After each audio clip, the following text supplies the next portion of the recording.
Hello, I'm Hal Lublin. And I'm Mark Gagliardi. Since the dawn of humanity, one issue has gone unsettled. With the fate of the world in the balance, we're here to settle, once and for all. Best Golden Girl. That's right. Don't worry, everyone. We got this. Podcasts should have a theme song. Podcasts should not have a theme song. Yes, they should. No, they shouldn't. They sound good. Yeah, but people are just going to skip past it. You know what? You're right. We got this. Best Golden Girl. Even though we're on Zoom, you're still making direct eye contact with me when you say Best Golden Girl. And it's almost more jarring because I know you actively have to look into a tiny camera on your computer to stare into my soul when saying that. You're doing it right now. That's right. Hal, you and I are on Zoom once again. Hello, my friend. Hello to you. I figured this is better. I don't know what the audio quality is going to be like. I assume it was fine for the last episode we did, which was also off of Zoom. But I like the fact that we're able to see one another. I feel like that's important. It's nice to see your face and to see Philip Fathom in the background. Yeah, he's in the background. I sort of cleaned up a little bit. You can still see the box of ant traps I ordered from Amazon. It's right there on my little I forget what it's a buffet. It's a buffet. You have a buffet? Oh man, well, the idea of just having a permanent buffet in my in my apartment, just like, I'm a little hungry. I'm a little peckish. You know what? I'm gonna go to the buffet. There's a guy right off of camera right now who's slicing country ham. Yeah, he's carving. It's a carving series. Ham, turkey breasts, and they're out of prime rib. They only have like the heel. The crust's not good on it. Yeah. You know what? I like the heel though. That's a different episode.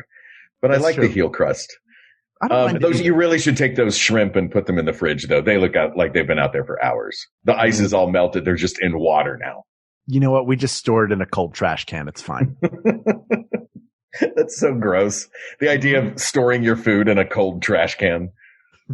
Ugh. But we're not here to talk about cold food in a trash can. We're here to talk about the Golden Girls. And may I say, Hal, thank you for being a friend. Wow. Thank you. We traveled down the road and back again. Your heart is true. You're a pal and a confidant. You know what? If we had a party. No, we can't right now. And you're right. We can't. Hal, do not. What were you about to suggest? I was just going to say, if you invited everybody you knew. No, Hal, that is way against the rules right now. Right. But if you did. All right. You know what? Just don't open your door when there's a knock. I shouldn't have done that. That was my bad. Did you send out an Evite already? It was a paperless post, and I wanted to just get people together. I thought it'd be a fun surprise, but I realize now it's not very smart. That was before times thinking, and that's my bad. Before times thinking. Oh man. Yeah. It's one of those before and after moments. Yeah. It's like it's our version of BC and AD. All time will be remeasured now. Before coronavirus and after disease. Okay. Hey, all right. But enough about that. Let's talk about what's making us happy right now and joyous. And it is watching old television.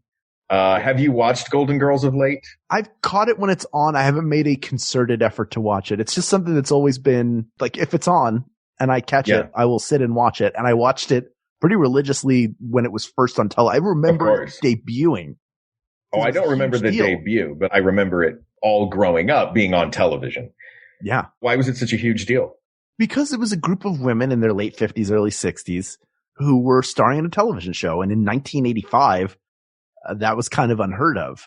But you'd be hard pressed to find, there are a lot of great sitcom casts. The sitcoms that last a long time generally have really good casts behind it.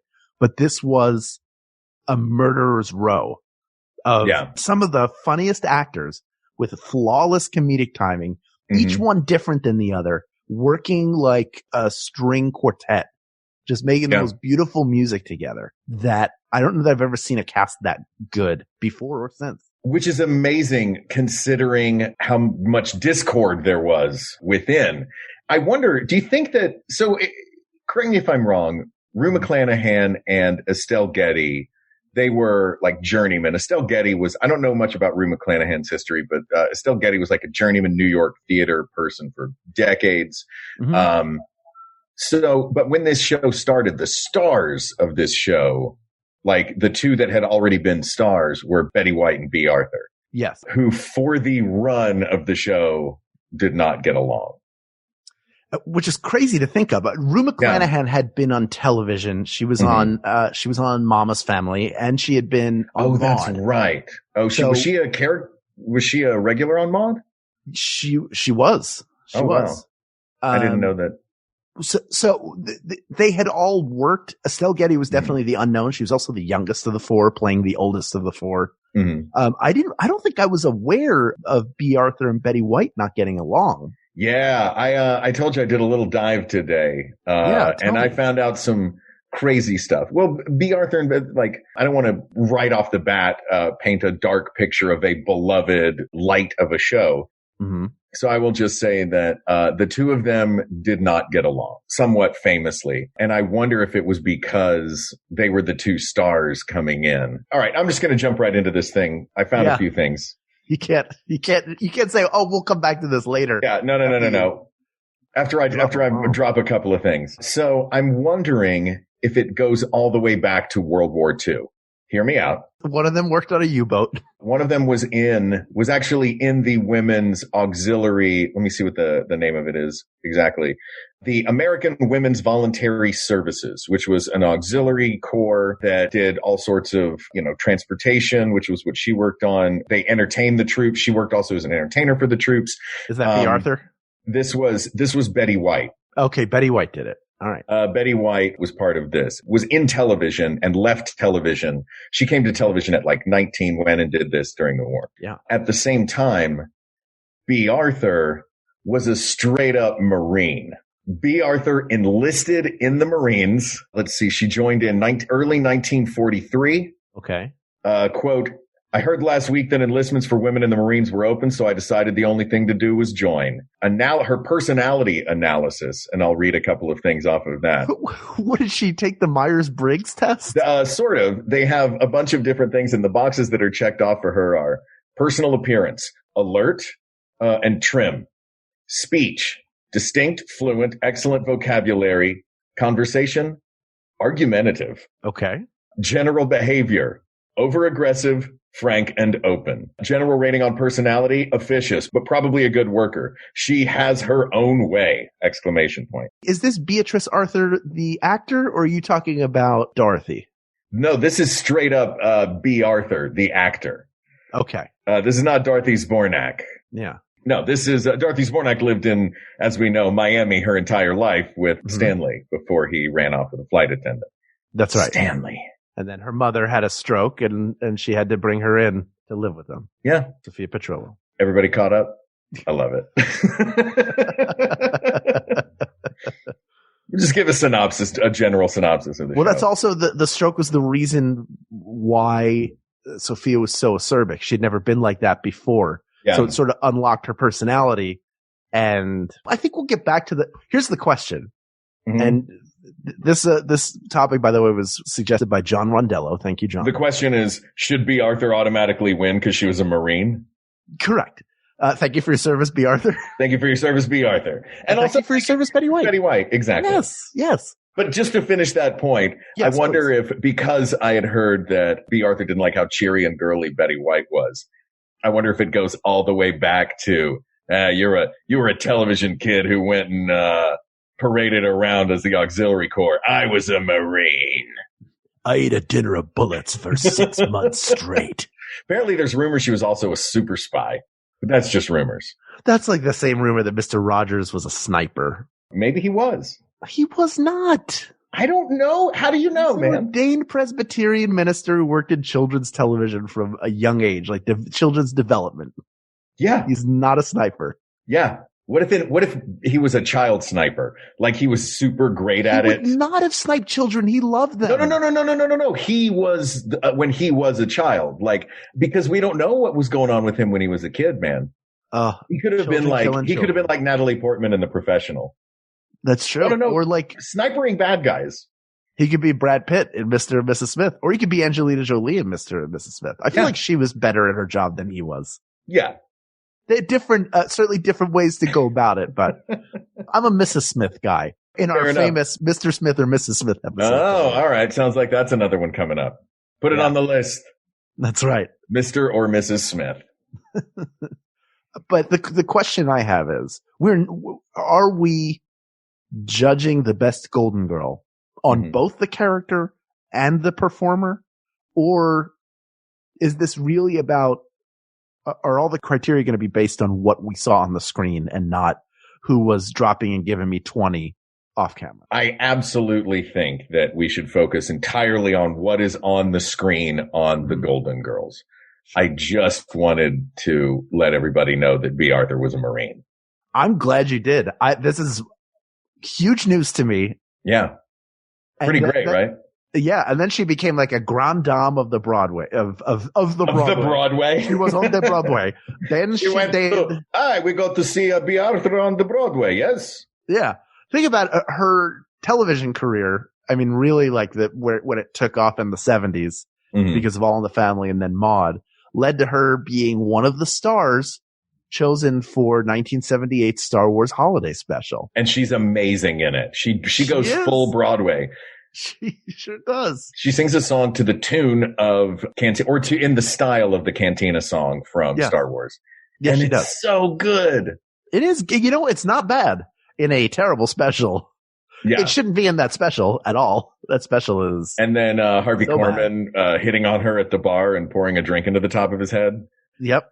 Oh, it's such a glorious bit of it. Now, it's since you and I become friends that has made it into the rotation for me, as it doesn't feel like Christmas unless I've watched Harvey Korman flirt with B. Arthur and pour a drink in his head.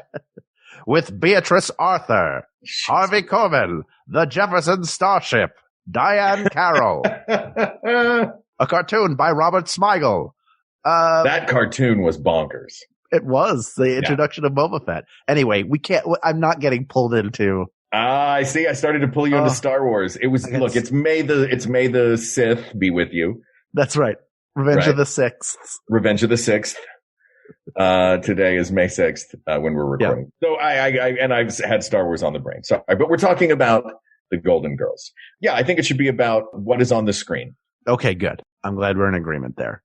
So they're very different from one another, not only in terms of their characters, but in terms of what they bring to the table as characters comedically. Right. And I feel like there's one I want to eliminate right off the bat, but I can't eliminate any of them because I have to give them full Interesting. Respect. Well, when you said that each character, like it's the point of view of each character is what does the job. And that's why I think that it's important just to look at these characters, because they are like, a character is the job of a few different people. It's the job of the writer. It's the job of the actor. It's the job of the director, right? Generally speaking. So there are some on this show. This I feel like I'm putting one on blast right away. Based on that, no line could come out of any of their mouths except their own. You know what I mean? Like you could read any Golden Girls script and know based on what the line was who said it. Right. If you took all the names out. Exactly. Even if you took the references to like St. Olaf's out, if it was all reactions, you would know who said what. And that does speak to how great the writing was on that show. And I think there is one of these four characters that lean very much on the writing, but we're considering the writing of the character as part of the character. Interesting. And I love her. I think she's amazing. I think she's incredibly brilliantly talented, but Estelle Getty kind of does, like, she just says acerbic lines. I don't think that's fair. I don't think that's fair. No. That's why I said, I realized I'm just thinking in this moment. This is not a premeditated thing based on what you said. Cause I was like, first of all, we cannot eliminate Sophia right away. We can't eliminate any of them right away. No. The person I wasn't even thinking in that direction. It's so funny just because she is, I think in terms of number of, like, almost everything out of her mouth is a joke. And everything out of her mouth is a deadpan joke. Absolutely. And she has to have the ability.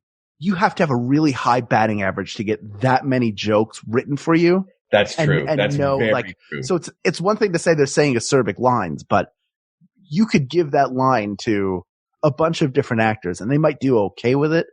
but it was her ability to elevate it and understand her character. Look, I am simply looking for, this is like on Chopped, when a dish is delicious and perfect, but they have to find some little thing. Yeah. We're going to have to nitpick today, and we're going to have to nitpick some of the best, most beloved characters on television.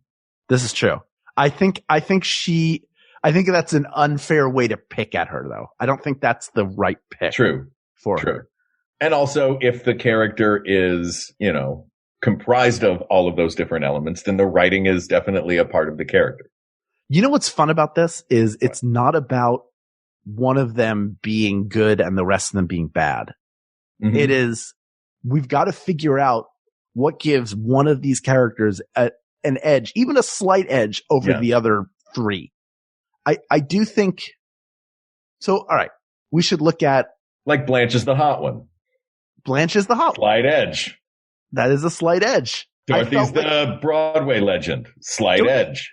Don't you think that? Well, see, I keep doing that. Sorry, you're going to have to check me on this. I can't say things like Dorothy's a Broadway legend because she's not. True. B. Arthur is. Arthur is a Broadway legend. And hey, Rue McClanahan did nonsense for what felt like 3 million years. I can't remember a time growing up where I didn't turn on the television at 2 a.m. and see a nonsense commercial, which who is watching like, when are they like, oh, this is when we have to buy our ad time? The people who want to come see nonsense, none of them sleep. They're in a constant fugue state in front of their television at 2 a.m. They're getting ready for Amazing Discoveries to show them whatever that dude with the sweater. The sweater. Oh, I love the sweater. This is the great time to let's hit them with some nonsense. This is really going to boost our box office. I think there are, if you get Broadway HD, as I have often recommended, not a sponsor, I just love it. Yep, I have it. It's so have you seen all the nonsense? I haven't dug in. You know what? They have every single version. There's like 7 of them. Aren't there? They have the Rue McClanahan version, right? I'm sure, unless she was just doing the tour company. You know what I mean? Like sometimes if a show she's tours, the name. Yeah, she's the big name. They put a big name in it for the tour. Did B. Arthur do nonsense at some point? I don't know. Did she? I like the idea that all 4 Golden Girls graduated from the Golden Girls to nonsense. Am I going to be a nonsense one day? Will I be a nonsense? I hope so. You'll be a nonsense. Can we do a nonsense together? Yes. I think we need to do an episode of Best Nonsense. So many commercials I've seen, and I will not watch it at this point because I feel like I've avoided it this long. No, like I have to do it. Not because I don't like, but I couldn't tell you what it's about outside of like, is it just some nuns cracking wise and singing songs? I think so. I think it's like the Forever Plaid, but nun version. I guess Forever Plaid is the barbershop quartet version of nonsense. Yeah, it's a few nuns like cracking jokes and singing songs. Forever Plaid is about barbershop quartets? Yeah, it's like the AV Club kids are a barbershop. It's there's a whole subgenre of Broadway shows that are just like, hey, I'm a genre of person here to sing a handful of songs. Is that on Broadway HD? Forever Plaid? Yeah. I don't think so. I want to see that. Okay. Let's find a production that's going on somewhere. I'm sitting there like a schmuck putting it together because I want to see Carol Burnett's last so good on Broadway. Yeah. But then I realized there was like a musical about me out there to go watch. For goodness sakes. Why didn't anybody tell me? This is the whole thing takes place in Philadelphia. Yeah. And there's the 4 seasons for each one. Like nobody knew how to sing the Barry like I did.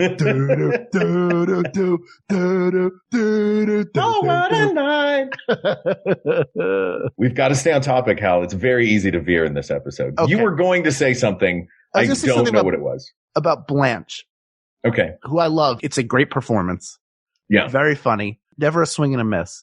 But it felt like her character was more one-dimensional than the others. And by necessity in the scripts, not that she didn't have moments. She had a daughter that she had to build a relationship with and sort of like come to terms with who she was and how she changed. But a lot of it was like, she's thirsty. She's trying to get laid.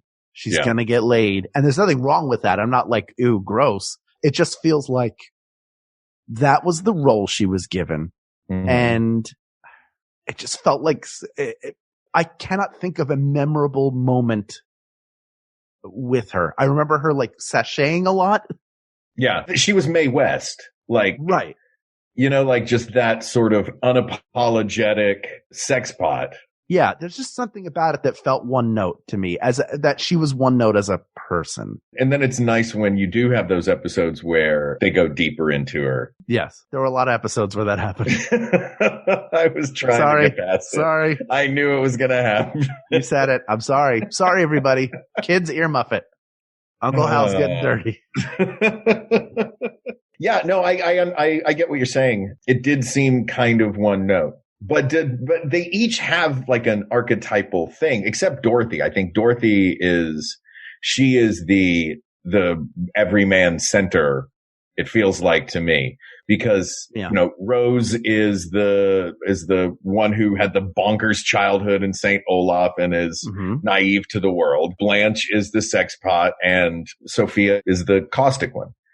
Dorothy is the one that seems to be the center of that wheel, or the center of that orbit. Yeah, she's the sane person in an insane world. Yeah. So in that regard, the same thing that I thought, I guess, about Estelle Getty's character, about Sophia, you thought about Blanche. And I guess we could say the same thing about Rose if Betty White wasn't so absolutely beloved and amazing. You know what I mean? Yeah. But and that's what I mean by like all of their lines, you can tell who said it by the line. Right. But let's say right now we were ready to say Dorothy Petrillo Zabornak is the best Golden Girl. Yeah. She wouldn't be as great a character if she didn't have, of course, in a larger sense, the other three. Mm-hmm. But if she didn't have Sophia and Rose to play off of, the number of times that great moments were made, because nobody did a slow burn. Yeah, like B. Arthur did. Yeah. She would hold it. We actually referred at Aladdin. There was a bit that I as the genie would do a bit with Jafar. And one of the Jafars, we rehearsed and learned the show together. And everybody kind of did their own thing in certain moments. And he turned to me and he went, "I'm going to be Arthur you."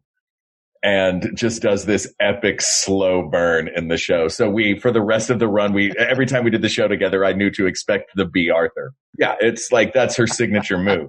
And you're right. Yeah. It would not. The two of them, and they would both hold it. Their ability to hold for a laugh and hold a laugh and ride through it. Outside of whatever conflict they had, they played so well together. Oh, yeah. Those are like, to me, the best moments. Mm-hmm. And it was written really well and then just performed perfectly that you knew so much about their relationship from a very small sample size of their interacting. Yeah. Just over a slice of cheesecake. Yes. My favorite moments like that are the ones where, and I can't think of any specifics off the top of my head, but where Rose is woefully naive to something and reading something terribly incorrectly. Mm-hmm.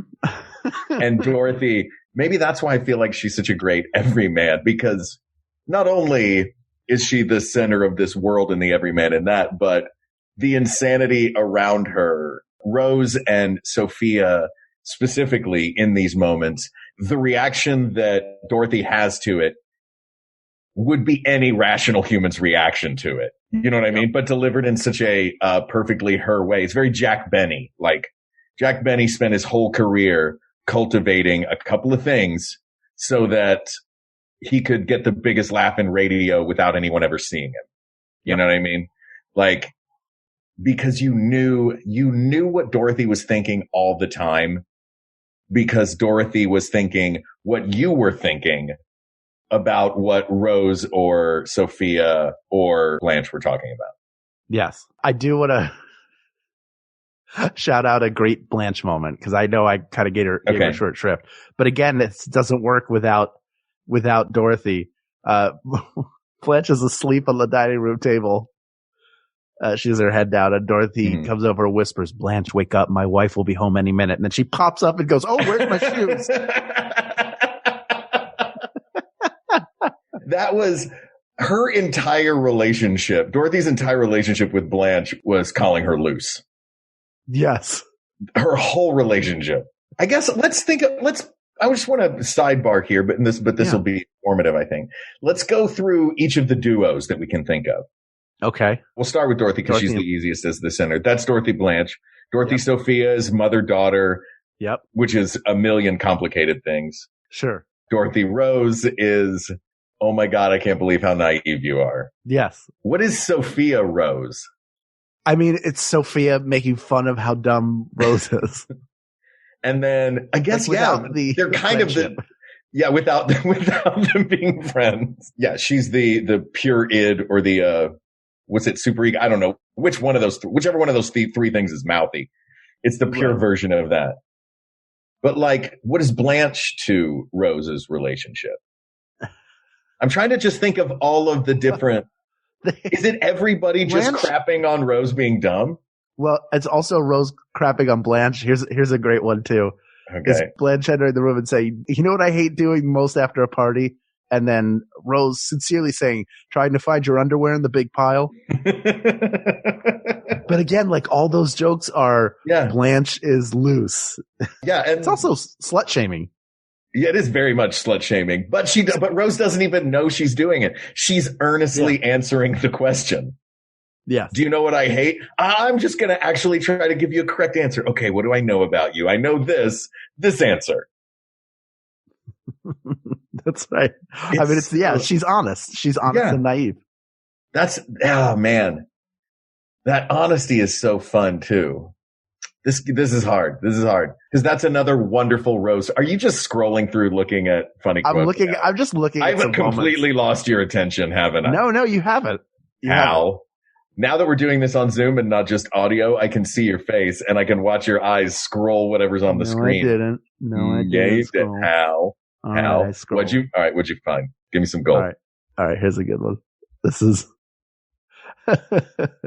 here's a Blanche quote. When I say jump, you say on who? Here's Dorothy and Blanche. Blanche saying, "This is strictly off the record, but Dirk's nearly 5 years younger than I am." To which B. Arthur says, "In what, Blanche? Dog years?" That's a pretty good, Dorothy. That was my, I did a show called Big News, as you know, for many years in LA. Mm-hmm. And we did a couple of Golden Girls sketches and I would always play Dorothy and I would come in like this I would lean my head. Jack Benny arms. Yeah, Jack Benny arms, because that's something that she would do. Mm-hmm. And I would just say, "Ma!" That was the in for my impression. "Ma!" Oh, God. Yeah, they all had such perfect timing. Her ma she would just like pick up a little bit of the laugh wave from Sophia's joke. Mm-hmm. She would just like add her a little bit of decibel to it with that. That's so good. Yeah, so good. How are we going to do this? What do you propose? This is proving more difficult than I thought. I think we did not come up with a list of criteria. You want to try that? Let's try some criteria. Yeah, that usually helps us. It's so hard to pick. They're all so good. Yeah, they're all hilarious. I hate that people slut shame Blanche. She's like an older woman with sexual agency. Yeah. Like what? Sorry. I don't know how many agents work there, but it's a whole agency.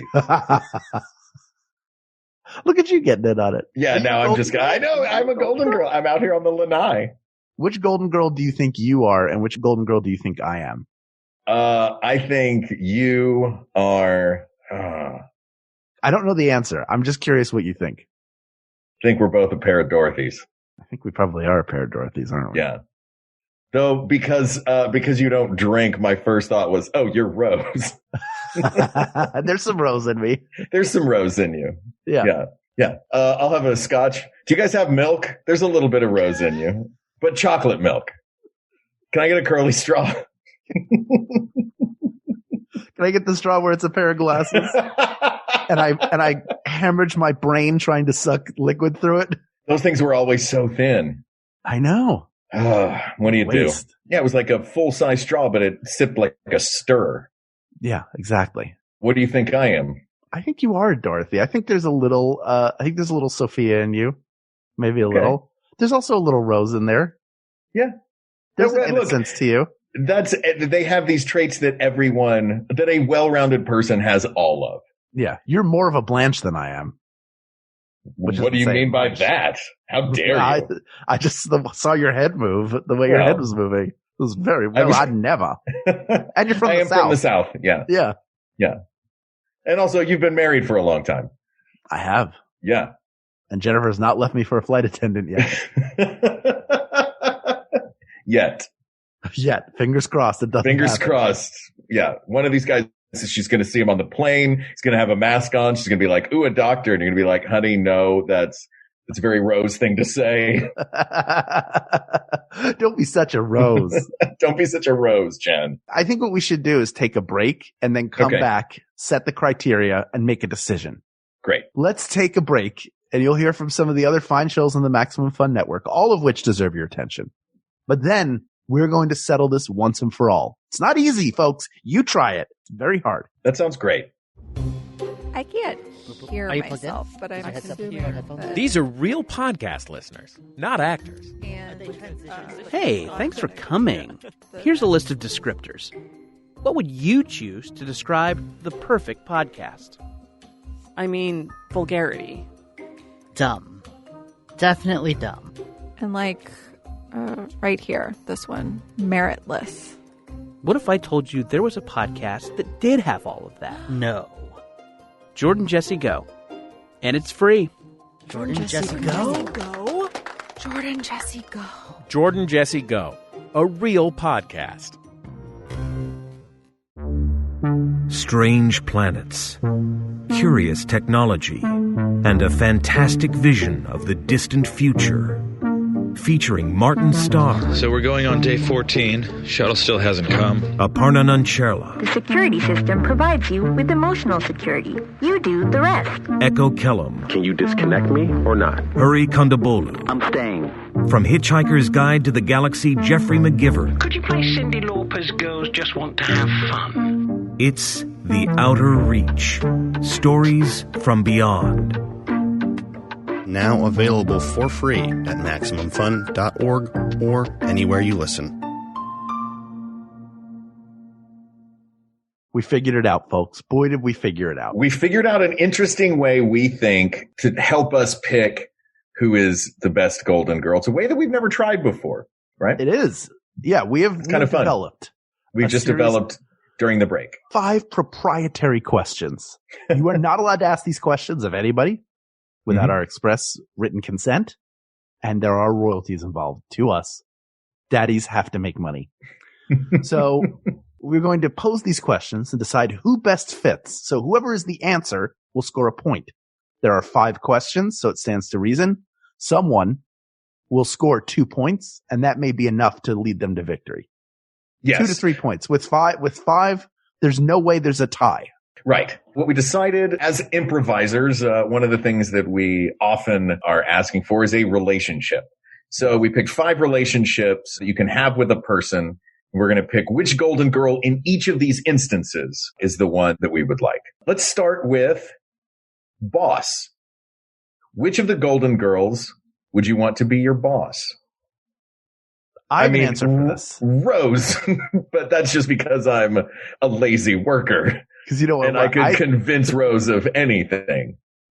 I think Dorothy would be a good boss because she would be fair, but would also bring out the best in you and want you to reach your potential. Yeah. And have the means to get you there. I think she's a better motivator. And you don't want Sophia talking crap about you, making you feel terrible. Yeah, no, Sophia would shame you into doing whatever work it was you had to do. Yeah.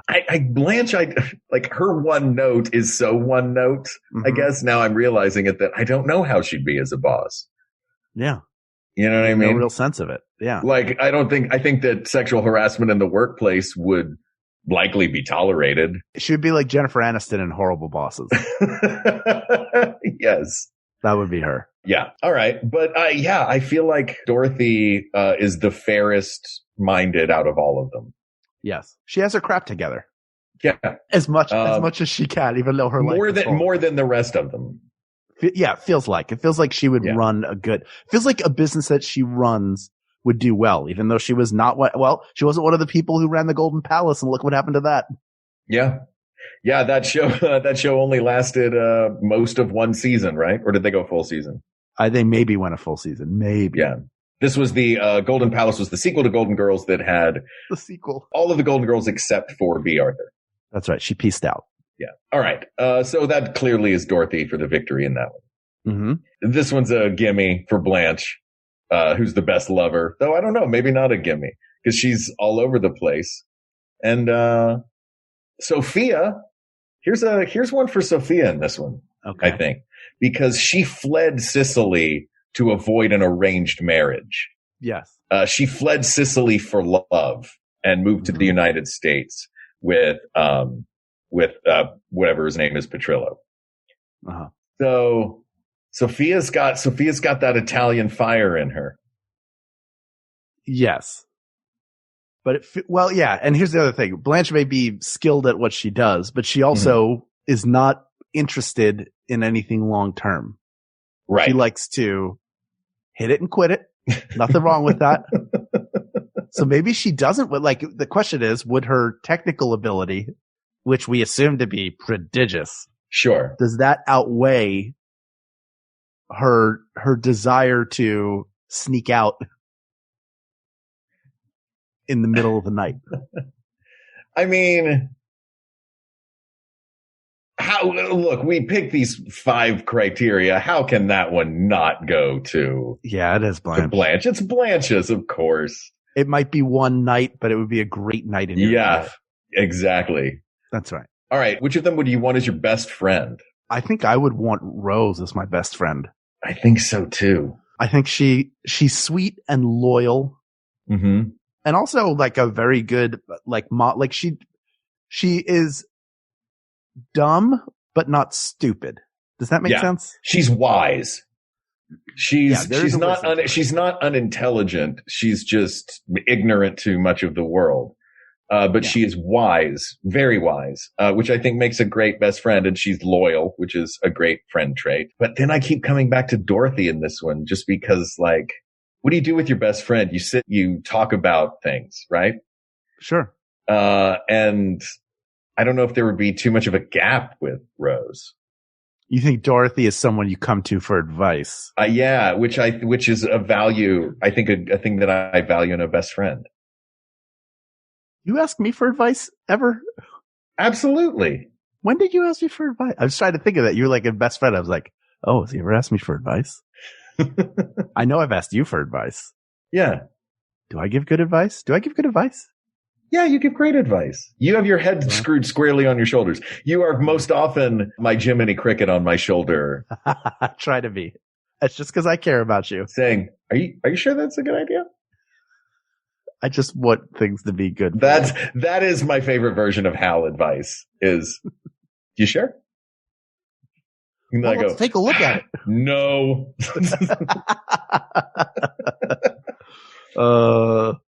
So much fun. Oh my God. I get you in some trouble. But that for me feels more like Dorothy. Right. So she's out to an early lead. Yeah. It feels, I mean, for me, what do you think though? I think we got to figure these out. We got to come to a consensus on each of these. We have to I agree, but we've been on a consensus so far. So the score right now is Dorothy 2, Blanche 1. So you're saying Dorothy as well with best friend? Yeah, I agree with you. I think that's fair to say. Yeah. Now this is purely the relationship. You can take this how you want. Enemy. Like this has to be, which would be the most hilarious enemy, which is Sophia by a mile. She also seems like the most dangerous. Like she would be the worst. We're looking for the worst enemy, right? Like the one person you would not want to cross. Like her tiny purse. Yeah, she can't. That's got a 22 in it. It's got to have a 22. It's got a knife in there. By the way, you know who listed shooting a 22 and a bow and arrow among her hobbies when she was enlisting in the Marines? Was it B. Arthur? It was B. Arthur. Anyway, bow and arrow, dude. Anyway, Sophia would be an amazing. What if Sophia has a bow and arrow in that tiny purse? She pulls it out like vaudeville style. Oh my God. Oh no, you shot an arrow right into the buffet. She's like, hey, I keep my shoulders up by my ears. It's part of the character. Oh my God. I don't know. I think she would be the most amusing worst enemy. Yeah, you wouldn't take it seriously until all of a sudden it got very real. Yeah, until you were tied to that chair from Casino Royale and there's a hole cut in the bottom of it and she's holding onto a rope. Oh no. Oof. I thought you were going to say it was the chair from Reservoir Dogs. She's dancing around in a Steelers wheel with a straight razor in her hand. Well, I know that's something to write. No, I think Sophia as a villain, not as a villain, as an enemy, would do way more getting into your head, like Italian grandmother style. Right. Like she can play the guilt. This is an old school Sicilian grandma. She can play the guilt card and she can play the caustic words card and probably whatever the hell she carries in her purse card. That's right. So she can come at you enemy wise from all angles. And I while we're talking about Sophia, because this one is clearly, I think, Sophia's. Mm-hmm. While we're talking about Sophia, did I ever tell you about the drinking game? No. The Golden Girls drinking game? We played this years ago. We were like, okay, here's the deal. Golden Girls drinking game. Every time your character gets the laugh, and we can determine whether it's the look or the line that gets the laugh. But when your character gets the laugh, you have to drink. And I picked Sophia. And it was a Best of Sophia clip show episode. Do you remember this one? When they were about to send her back to Shady Pines? Right. And I nearly died. That was the origin of drunk history. That was the origin of drunk history. Hey, buddy. Yeah. Did you know Beata was in World War II? She was a Marine. She was a Marine. Betty White wasn't a Marine. No, I'm still a Marine. Can you see my belly? Shut up. So that one is definitely Sophia. Yes? Yes. All right. So that means one category left. Yeah. The best anybody can hope to do is tie B. Arthur and head into overtime. I said there was no tie, and then I quickly realized there could be a tie. Yeah. What is the final category?